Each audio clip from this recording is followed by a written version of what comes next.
The date is January 7, 1943. Room 3327 of the Hotel New Yorker. The maid knocks twice, then a third time. No answer. She opens the door. Nikola Tesla lies on his bed, fully dressed, his long fingers folded across his chest as if he had simply decided to stop. He has been dead for 2 days. There is no family to notify, no wife, no children, no colleagues who have visited in years. The room is sparse, a few pigeons on the windowsill, some scattered papers, a single unfinished glass of warm milk on the nightstand. He is 86 years old, alone, and nearly destitute. The man in that room once lit the entire city of Chicago. He invented the system that powers every electrical outlet in the world. He held over 300 patents. He was photographed by the greatest photographers of his era. Crowds gathered just to watch him work. And he died in a hotel room with $18 to his name. Within hours of his death, agents from the United States government arrived at room 3327. They boxed his papers, his notebooks, his correspondence, 80 trunks of material, decades of unpublished work, removed from the building before his body was cold. 20 of those trunks were never seen again. But to understand how we got here, how the man who invented the modern world ended up dying in obscurity, his work seized by a government he had served for 60 years, we have to go back to 1882, to a park in Budapest, to a young Serbian engineer reciting poetry at sunset, when the idea that would change human civilization arrived in his mind, fully formed, like something handed to him from somewhere else entirely. Nikola Tesla was born in 1856 in a village called Smiljan, in what is now Croatia. His father was a Serbian Orthodox priest. His mother was, by all accounts, a woman of extraordinary practical intelligence. She spent her evenings inventing small household devices, tools, looms, things that made hard work easier, none of which she ever patented or received credit for. Tesla would later say that everything he had as an inventor, he inherited from her. He was a strange and brilliant child. He taught himself 6 languages. He performed complex mathematical calculations entirely in his head with such precision that his teachers suspected him of cheating. He had a photographic memory so detailed that he could read a book once and recite it years later. He also had something harder to name, recurring, involuntary visions, flashes of light, images so vivid they were indistinguishable from reality.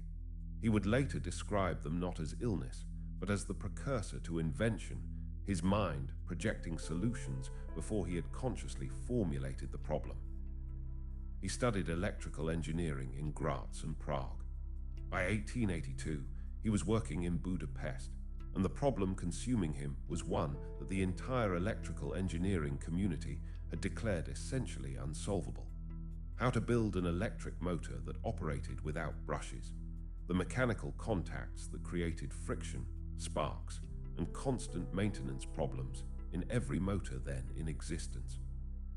The solution, if it existed, would require a rotating magnetic field.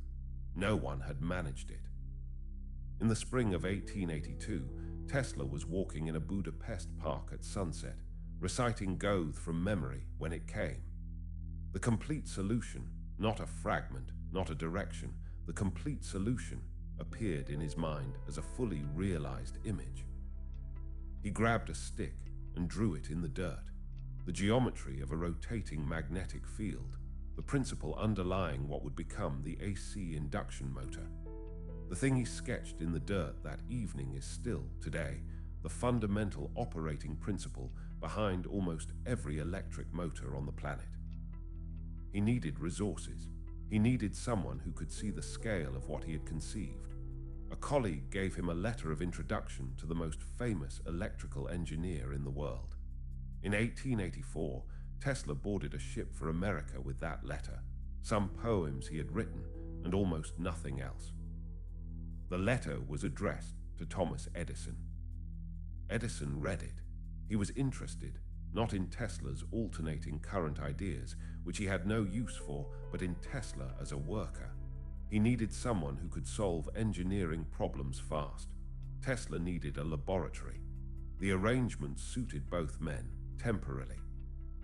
What Tesla found when he arrived was not what he had expected. Edison's method, as Tesla would later describe it with barely concealed contempt, was brute force. If he had a needle to find in a haystack, Tesla wrote, he would not stop to reason where it was most likely to be, but would proceed at once, with the feverish diligence of a bee, to examine straw after straw until he found the object of his search. I was almost a sorry witness of such doings, knowing that a little theory and calculation would have saved him 90% of his labor.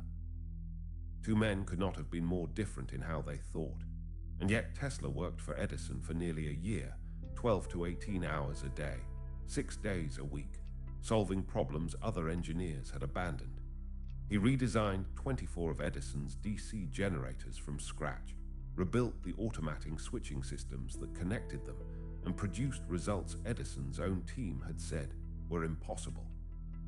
Edison had promised him $50,000 to do it. When Tesla finished and asked to be paid, Edison laughed. He told him it was a joke.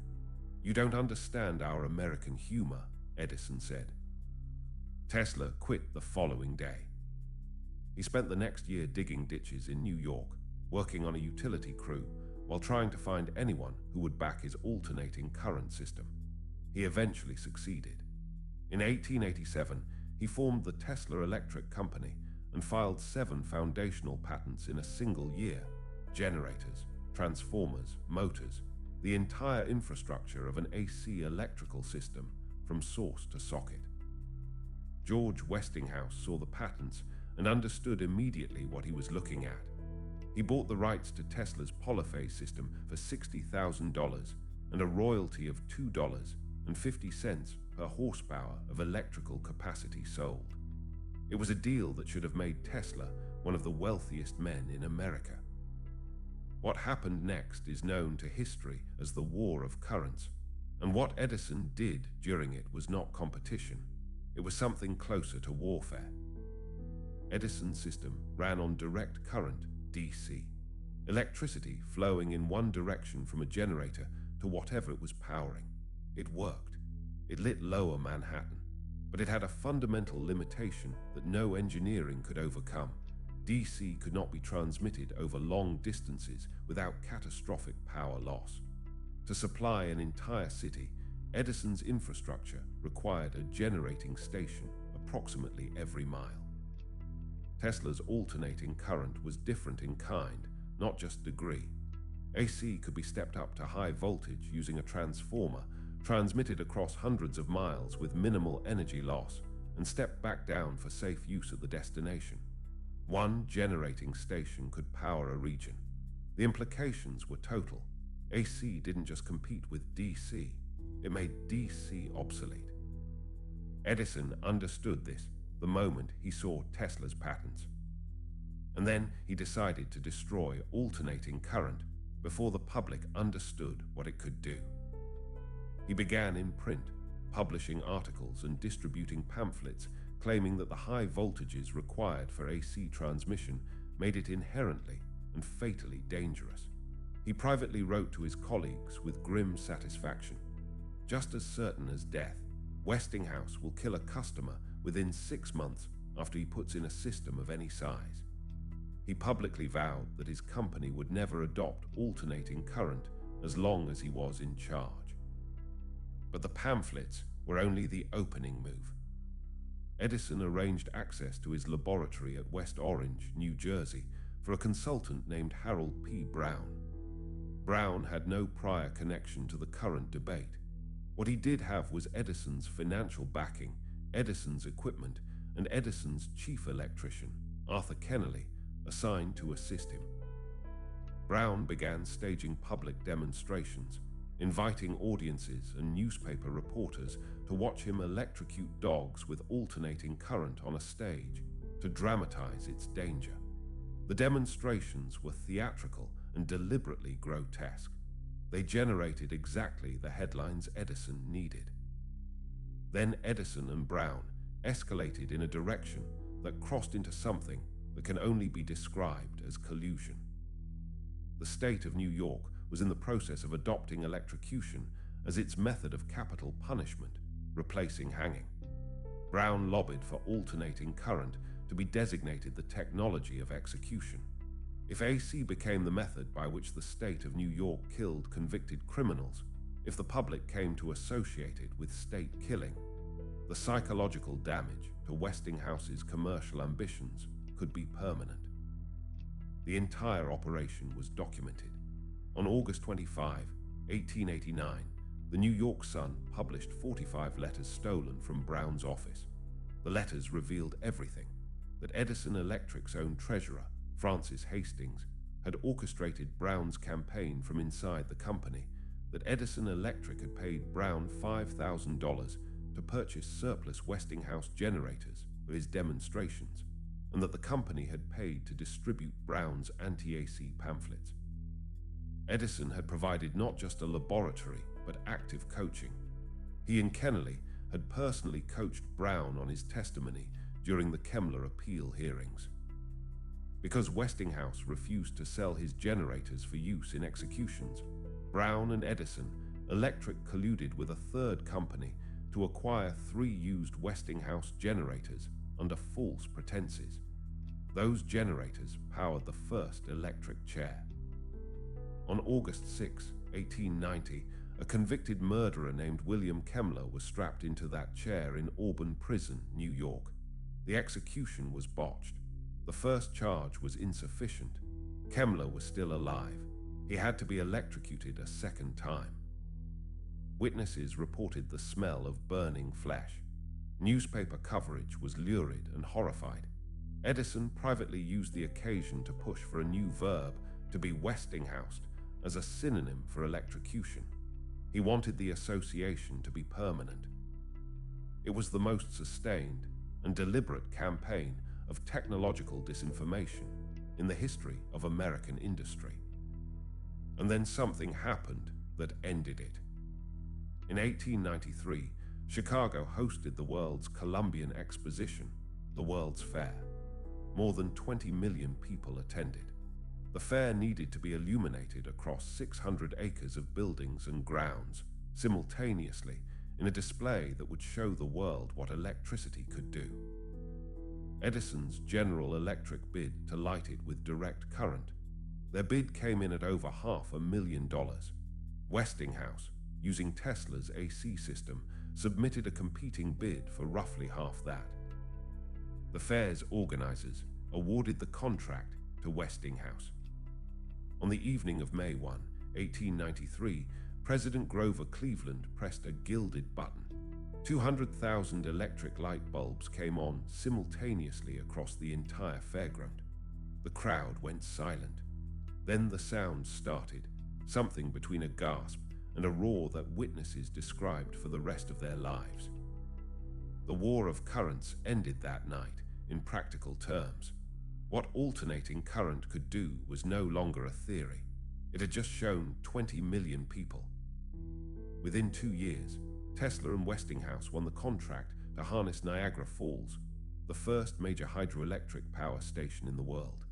The electricity generated at Niagara reached the city of Buffalo, 22 miles away, on November 16, 1896. Direct current could never have done that. The modern electrical grid, the system powering your home right now, runs on the principles Tesla sketched in the dirt in a Budapest park in 1882. He should have been wealthy, celebrated, and protected by the company that had built its fortune on his work. Instead, the Westinghouse Corporation found itself in serious financial difficulty. The royalties accumulating under Tesla's $2.50 per horsepower contract were growing toward a sum that threatened to bankrupt the company entirely. Westinghouse came to Tesla personally. He explained the situation. He asked Tesla to tear up the royalty contract. Tesla tore it up on the spot, without hesitation, without conditions, without asking for anything in return. "Mr. Westinghouse," he reportedly said, You have been a friend to me, and I will be a friend to you." He waived every future claim. It was an act of extraordinary personal loyalty. It was also, financially, an act of catastrophic self-destruction. The royalties Tesla surrendered in that moment would, over the following decades, have amounted to an immense personal fortune. He walked away from all of it. He then turned to what he believed was his greatest work yet. After the success of Niagara, Tesla had secured backing from J.P. Morgan, the most powerful financier in America, for what he described as a world wireless communication system. Morgan invested $150,000. Tesla began constructing a transmission facility on Long Island he called Wardenclyffe Tower. The tower itself rose 187 feet. Beneath it, Tesla drilled a shaft into the earth 300 feet deep, extending a system of iron pipes into the ground to serve as a conductor. Then, in 1901, something happened that changed the calculation. Guglielmo Marconi successfully transmitted a radio signal across the Atlantic Ocean. Tesla had long believed that Marconi was building on his own earlier patents, a belief later upheld by the US Supreme Court in 1943, though Tesla did not live to receive the official vindication. But in the immediate term, Marconi's success meant that the transatlantic wireless communication system Morgan had paid for was already done. Tesla's project needed a new purpose. Tesla told Morgan he wanted to expand Wardenclyffe's scope entirely, not just wireless communication, but wireless transmission of usable electrical power, deliverable to any point on the globe to any receiver, regardless of national borders or ability to pay. It was, in conception, the Wardenclyffe project made universal. Morgan refused to fund the expansion. He demanded an accounting of the money already spent. Then he withdrew entirely and used his influence to ensure Tesla could not secure replacement capital from any other major financial source in America. Historians have summarized the philosophical conflict between the two men with an anecdote that may or may not be a literal quote, but captures the reality precisely. Morgan asked where, in a system of freely transmitted wireless power, you would put the meter. Tesla had no answer, because the system was not designed to have one. Without capital, Wardenclyffe deteriorated over the following years. Tesla's employees were let go. His AC patents, the source of his remaining income, expired between 1904 and 1905. In 1915, George Bolt, the proprietor of the Waldorf Astoria, foreclosed on the property to cover $20,000 in unpaid hotel debt. On July 4, 1917, the Smiley Steel Company dynamited the tower. By September, it was sold for scrap. The man who had designed the electrical system of the modern world was, by 1905, unable to fund a laboratory. By 1917, he could not pay a hotel bill. What followed was not a dramatic confrontation. It was a quieter kind of destruction, the slow, institutional process of being edited out. Through the 1920s and into the 1930s, Tesla continued working in increasing isolation, moving eventually to the Hotel New Yorker, where the management gave him a room in partial exchange for his residency. He was still sufficiently associated with the romance of electrical invention to be worth having in the building. He fed pigeons from the windowsill. He worked on papers he could not publish because he had no institutional affiliation and no funding. He gave occasional interviews, but journalists wanted the eccentric more than the engineer. While Tesla was being forgotten, Edison was being remembered, not accurately, through machinery. General Electric, built on Edison's patents, became one of the most powerful corporations in America. It funded museums, endowed university chairs, supported school curricula and educational films that told the story of American electrical history with Edison at its center. Henry Ford physically relocated the Menlo Park Laboratory, building by building, to his museum in Michigan, where it was preserved as a monument. Edison's birthday was designated Inventors' Day. His image was attached to the mythology of American ingenuity with a thoroughness that had nothing to do with historical accuracy and everything to do with the fact that corporations bearing his name had every financial interest in keeping him at the center of the story. Tesla, who had no corporation and no endowment, had no such apparatus to carry his name forward. His contributions were either attributed to others or simply omitted. The textbooks of the 1930s and 1940s mentioned him rarely, and when they did, it was as a supporting character in Edison's narrative rather than the author of his own. In 1915, press reports originating from a London Daily Telegraph dispatch announced that the Nobel Prize in Physics had been awarded jointly to Edison and Tesla. The story was widely reprinted. Tesla, who badly needed the prize money, reportedly began preparing remarks. The reports were fabricated. The Nobel Committee had never confirmed any such award. Tesla had not even been nominated for the prize in 1915. His first nomination would not come until 1937, when he was 81 years old. The prize that year went to William Henry Bragg and his son William Lawrence Bragg for work on X-ray crystallography. No explanation for the origin of the false reports was ever provided. No correction generated the same coverage as the original story. Tesla died in room 3327 of the Hotel New Yorker on the night of January 7th, 1943.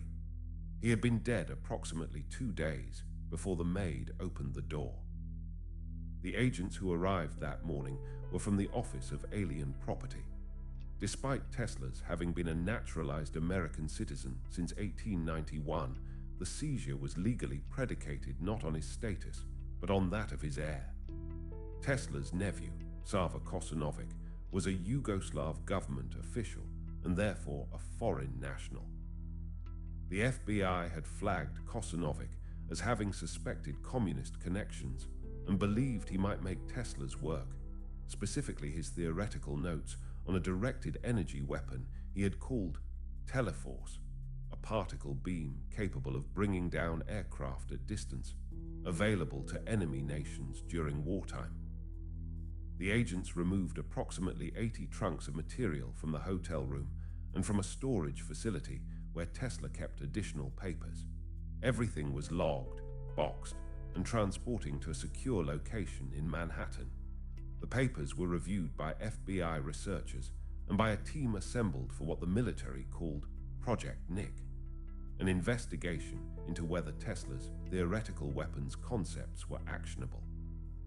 The assessment concluded that the Teleforce notes were insufficiently developed for immediate military use. The materials were to be returned. In 1952, a US court declared Kosanovic the rightful heir. Tesla's effects were shipped to Belgrade, Serbia, where they were eventually housed in what is now the Nikola Tesla Museum. 60 trunks arrived. 20 trunks were never accounted for. The copies of Tesla's particle beam weapon papers sent to Patterson Air Force Base for Project Nick subsequently disappeared. They were never returned. The official explanation for their absence does not exist because no official explanation was ever given. What those 20 trunks contained, what Tesla had been working on in his final years in that hotel room, in papers no one outside a classified review process has ever examined, remains, to this day, unknown. In 1956, on the centenary of Tesla's birth, the International Electrotechnical Commission named the SI unit of magnetic flux density after him. 1 Tesla, the unit measuring the strength of a magnetic field used by physicists and engineers every day. Most people who use it have no idea who it honors. The rehabilitation of Tesla's reputation in popular culture was slow, uneven, and driven largely by people outside the scientific establishment. Electrical engineers had never forgotten him. The technical literature preserved his contributions throughout the period of his popular erasure. The rediscovery in wider consciousness came much later, accelerated by the internet and by a growing cultural appetite for exactly the kind of story Tesla represented, a genius written out of the history of his own invention. The irony of how he re-entered public awareness is not subtle. The electric car company that did more than any other enterprise to return his name to daily use. The company whose vehicles now carry his name past the spot where Wardenclyffe Tower once stood, built its fortune on the same battery technology that his alternating current system had helped make viable. He became famous again, in part, because a company named after him became the most valuable automaker in the world. He would have found this either amusing or instructive, depending on his mood. In his final years at the Hotel New Yorker, Tesla walked daily to Bryant Park to feed the pigeons. He knew them individually. He nursed injured ones back to health, bringing them to his room when they were hurt. One in particular, a white female pigeon who visited him daily for years, he described with a directness that surprised every journalist who heard it. "She understood me," he said, "and I understood her. I loved that pigeon." Not metaphorically. He meant it as a simple statement of fact. When she died, something in his working life changed. He continued for 2 more years, but those who visited him in that period noted that he seemed to be working more from habit than from urgency. He died on a Tuesday night in January, in a room that is now a premium suite at the Hotel New Yorker. You can book it. The hotel markets it as a historic room. There is a plaque on the door. The lights in the room run on alternating current. The outlet on the wall runs on alternating current. The generating station that powers the building, 20 miles upstate, transmits across the distance on high-voltage alternating current, stepped down by transformers before it enters the city. The grid it connects to, the grid that powers New York, Chicago, Los Angeles, London, Tokyo, every city on the planet with reliable electricity, is, in its fundamental operating principles, the system Nikola Tesla drew in the dirt with a stick in a Budapest park in 1882, when he was 26 years old and no one in the world had yet heard his name. He built something that outlasted the people who tried to erase him.